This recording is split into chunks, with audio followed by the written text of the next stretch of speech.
Surf's up, guys. It's Mauisnake here, and today we're going to be looking at ESL Pro League Season 18, and I'm going to be making my predictions for who's going to make it out of groups and what order. If you want to follow along and join in on the action, be sure to sign up at pickstop.gg. The link will be in the description below. They are partners with this channel, more or less, at this point. They have been really on top of it with trying to make this website have the most functionality possible, and it's really just a fun way to get involved if you don't want to actually bet money or anything like that, but you want to actually try to just see if you know what you're talking about and if you can make some predictions.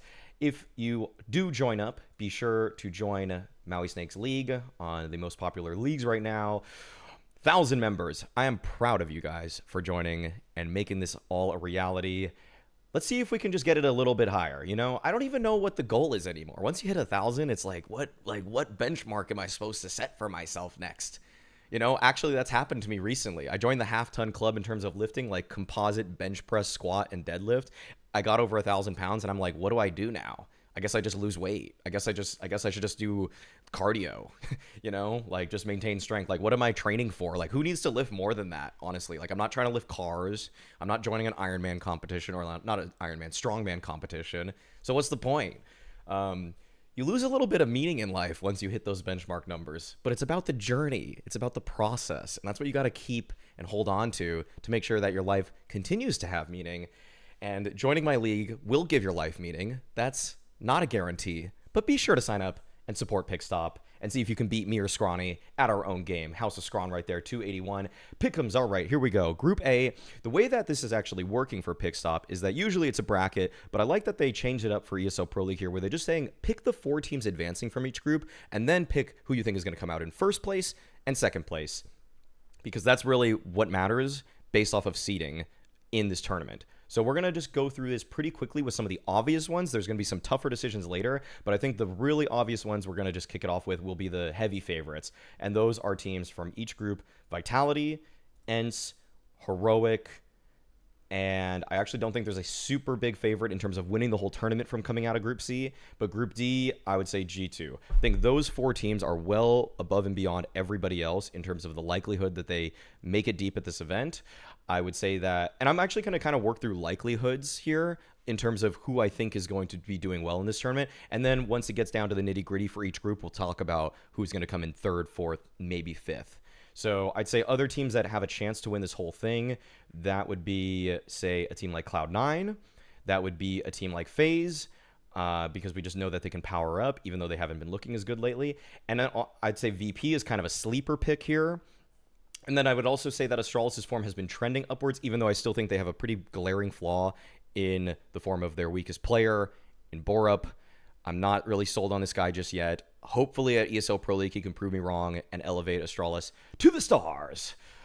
Okay, so at this point it gets a little bit trickier, but I think Group C, you would say another safe pick for the second place finish is Na'Vi.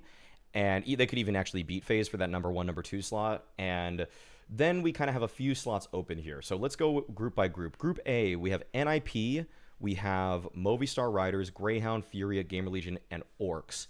I would say that my 3rd most likely team to make it through this will be NIP. They have not shown too much to me lately, but I do think that this team should be able to find some form, and I think that with adding Hampus back in at the more recent groups and then just kind of seeing them catch up to speed, I just think that this team has a much higher ceiling than they've hit so far, and that room for growth is really where I would say that they've under-delivered heavily so far, and I'd say that ESL Pro League, they'll regress to what I would assume is their average. Next up in this one is tough, actually, because I would say that you could go with 2 teams, and those are Furia and Gamer Legion. Furia, to me, has not been impressive. I have really sensed a downtrend ever since they picked up Fallen and Cello. I don't think that this team has figured out what it is that they want in terms of play style yet. I'm still seeing Art go for crazy plays, but it doesn't seem like Caserado knows how he should be closing games out or closing rounds out. And I would say that Gamer Legion is a team that has in some ways surprised, but I will say that the player quality on Furia should still elevate them over Gamer Legion in a lot of respects. But it's very tough for me to be sure about this. When I looked at the bracket on my last video for Pinnacle, I actually think that Gamer Legion has a really nice shot at making this happen for themselves, at getting that 4th spot. And I do think that there will be some upsets going on in this league. And it's kind of just, do I think it's going to be Gamer Legion or Furia? And I'm really, really close to picking Gamer Legion here, but I do think that Cacerado has been on such a bad streak of form lately that even if he plays, I would say just 10, like in the middle of where he has been for the last month and where he has been for the year, he will be much better than anybody on Gamer Legion. And sometimes that's really all it takes. And even though structurally speaking, this team has still very much so fallen short of where I want them to be, Furia, I just think that, again, this is like a ceiling conversation like I was talking about with NIP, where over the course of a tournament like ESL Pro League, where you have so many chances, it does seem very likely that you will be able to find enough form over that time and right your wrongs that you can make this happen. So I will be going with Furia. It doesn't actually, I'm saying this with very low confidence too. In fact, I'd say Astralis and Vitality are pretty sure things for me in this one, but I would say that NIP, Furia, Gamer Legion, those are your other 3 that you can kind of mess around with. I would say Greyhound falls well beneath all of them. Orcs, I simply just don't have a lot of information on. I know they're a newer Polish roster based off of what Deha said on the latest Snake and Banter. And Movistar, even though Martinez has shown flashes to me, it seems like they are well beneath what they were with Sun Pius. Group B, Ents and Heroic, those are the given ones. I'm not even going to get into it. And then you have room to work with. Maus are the clear number 3 for me here. I would say that this team, actually, I probably should have actually just straight up included them, but I just didn't see them as a favorite to win the whole event by any means. I would say that they're a ways away. I think that Shuhei's reintegration with the roster has made them look surprisingly not as drastically better as I would have expected. I would have wanted more out the gates from them, but I will say that Torzi has looked more comfortable, and I think that's because Shuhei knows how to use Torzi as opposed to what Dexter was doing before, which was kind of like, Dexter has worked, it seems like he's worked with oppers here and there that probably have needed a little bit more direction, like Acor, like Torji, but I think he has a sort of hands-off approach, and he kind of hopes that the opera just takes it upon themselves to call their own number, call their own plays.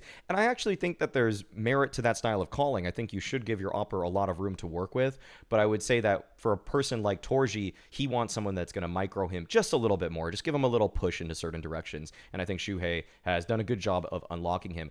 Yimpat has actually been pretty bad for Maus, actually, and I would say that if JDC were on this roster, I would actually think their floor is a little bit higher because I just know what I'm getting out of JDC more regularly in the structure with Shuhei.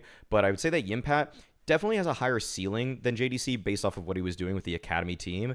But I wouldn't say that I think that he makes more mistakes and he seems to get more nervous. And so that's a little bit concerning. But I just think that compared to the other teams in Group B, Maus is clearly the 3rd best. And now you're working into, do you think that Big is going to make this happen for themselves, or do you think it's going to be Monty?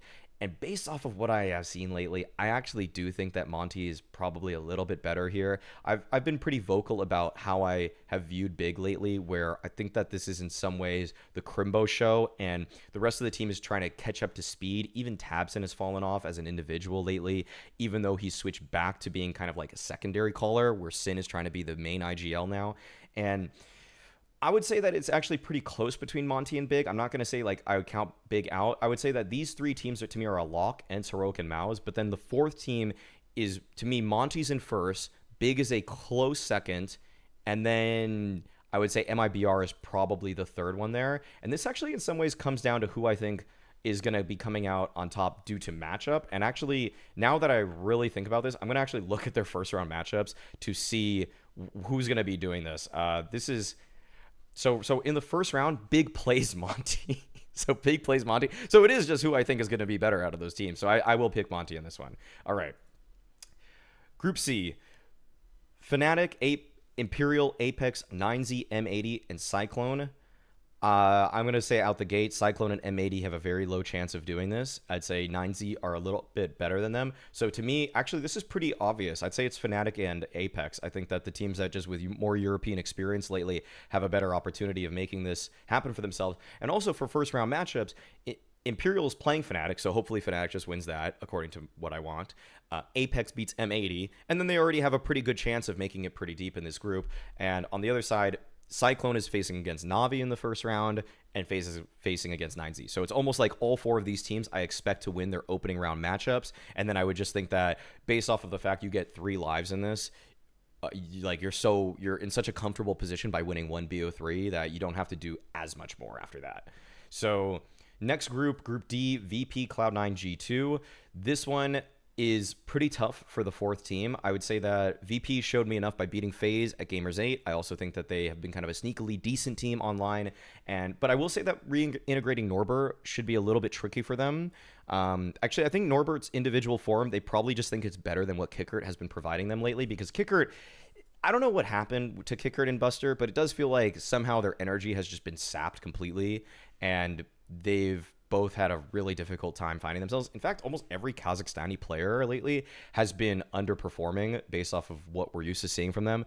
That's very concerning, but thankfully for VP, they just got ahead of it and are just using Norbert now. Beyond that, G2, I'd say they're the clear favorites of this whole group. And Cloud9, a team that actually, based off of their bracket side, have a very doable run here. In the first round, they're playing Eternal Fire. In the second round, they're playing the winner of Complexity 9. And by then, you probably already won 2 BO3s. And so I would say Cloud9 have a great chance to come out number 1 and number 2 of this whole group. And for the last team, though, I'm not really sure. Liquid play VP in the first round, and I do think they will lose that game. And then, so I already kind of like count them a little bit lower than I would have otherwise. And then I have teams like 9 and Eternal Fire, who kind of actually catch my attention here. Eternal Fire online lately have not been stellar. They've been losing to teams like Forza, teams like One Win, and they've been losing 2-0. They haven't even been winning maps against them. And the teams that they're beating online are teams like Aurora, Orcs, Nine Panda, and those are okay tier 2 teams. And I would say that compared to this sort of field here, that maybe means that they're good enough to beat a team like Complexity or Linvision. But I wouldn't really favor them too heavily over 9 or Liquid. 9 have the biggest problem right now, where until they can do things on LAN, I can't really believe in them yet. But I will say that some of the lands that they're losing at are somewhat bigger, and they're getting pretty bad draws for their first round matchups. This time they actually have a matchup, in my opinion, to kind of warm up into this by playing against Complexity first off, and then they get to play against Cloud9 or Eternal Fire, and they've actually looked competitive before against Cloud9. So I actually think 9 have a real chance to make this. It's, to me, kind of between Eternal Fire 9 and Team Liquid. We're going to discount Complexity and Linvision right now. And player quality, to me, makes me want to believe in Liquid. And I just think that in some ways they're so far ahead in terms of that they should just be able to do this. So I will side with Liquid, but Eternal Fire's roster lately has been pretty scary with Woxic and Xantarez. And I think that this team, like, this is the tricky ones for me here in terms of groups to pick from for the last slot were definitely Group A and Group D. I'm going to lock these in because second guessing here can only make me find regret in the future. So I am going to lock those in. It just feels so dumb to not pick Liquid in some way because they have Naf, Yukindar, OC's been decent. Patsy as an individual is better than pretty much everybody from 9 also. So it's like, how does that not just find itself some footing? And also with Daps working to try to make this all work for Liquid, I do have faith that they're going to be getting better at a pretty consistent rate. So now let's pick the top team from each group. A lot of these are actually pretty easy. Vitality is clearly the number 1 here. Group D, I would also definitely put G2. And for Group B, I would definitely put ENCE, given that they've now beaten Heroic twice. That's good enough for me. I think they'll probably be able to do it again. Group C is the tough one, and you're basically, to me, working between Na'Vi and FaZe. And one way to look at this to try to like see who has the better chance is who's more likely to actually not falter in the semis. And I'd say that FaZe playing 9Z, they should win that. Then they're going to play Fnatic, and I actually think they could lose to Fnatic. I think that's actually possible. But then Na'Vi, they're playing Cyclone first round. They are definitely winning that. And then they're playing likely Apex or M80. And I would say that Na'Vi are just so much more likely to actually win that versus FaZe versus Fnatic. I think FaZe Fnatic is just a little closer than Na'Vi Apex, but not by like a strong degree. I don't think it's clear cut actually. So it's pretty tough. And in some ways, actually, you should just pick who do you think would win in a BO3 between these two teams today. And I actually think it's FaZe. Even though I think they have a lightly harder route there, both of these teams should make it to that upper bracket final. And so whichever team I'm going to pick, I'm just going to say is coming second, or the other team's going to come in second. So I will pick FaZe here just by a hair, just because the player quality is higher. And I never known anymore what FaZe is getting excited about. But also, Blade did say a few months ago that Navi should know what they are and almost peak by ESL Pro League. And God, when Blade says stuff like that, it's really hard to discount it. And I'm going to go with Blade now. Actually, you know what? Gosh darn it. I'm going to go with Blade. I'm going to go with Blade. I'm going to pick Navi just because he said that. It's single line in a single interview, shaping my analysis this much. And that's it. All right, so second place team from each group. I will be easily going with Astralis here. I will be easily going with Heroic there. And Maus is kind of actually a close second behind, like a close third actually behind Heroic. Obviously have to pick FaZe based off what I just said. And for Group D, the second place team, it can't be, by the way, it cannot, if you're picking G2 as number one, you cannot pick Liquid or VP or Linvision because they're coming out of the same side of the bracket. And so G2 would have had to defeat them en route to get there. And I'm just double checking. Actually, now that I even say that, I actually can't pick Astralis as the second place team. Sorry about that, guys. I actually can't pick this because it needs to be a team from the other side of the bracket. So it actually has to be Furia, Movistar, Greyhound, or Gamer Legion. And because I just have Furia already, I have to pick Furia. So that's that. And now for second place at a Group D, I have to do actually Cloud9. I have to do Cloud9 because Liquid and VP are on the same side as G2. So that's just how these brackets work, guys. And that's going to be it for it. And we are going to submit that. Yeah, that's going to be it. Whew. Okay, yeah, really quick video, guys. Thanks for watching this one. Be sure to sign up on Pickstop to get your picks in time. And also, guys, I am co-streaming all of ESL Pro League. So subscribe to me or follow me on Twitch. If you want to subscribe to me on Twitch, that's fine too. But be sure to follow me on Twitch because I will be providing you quite a bit of content over the next 5 weeks.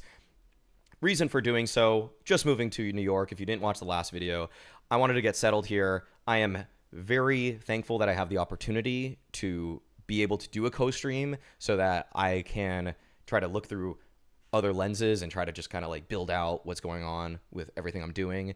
And so check it out, guys. Like, I already did a test stream yesterday. It was super fun. I had a lot of my old viewers from days past. It was a pretty low view count, so we're going to pump those numbers up because you guys are going to be watching, as will many other people. So as always, guys, being toxic is a choice.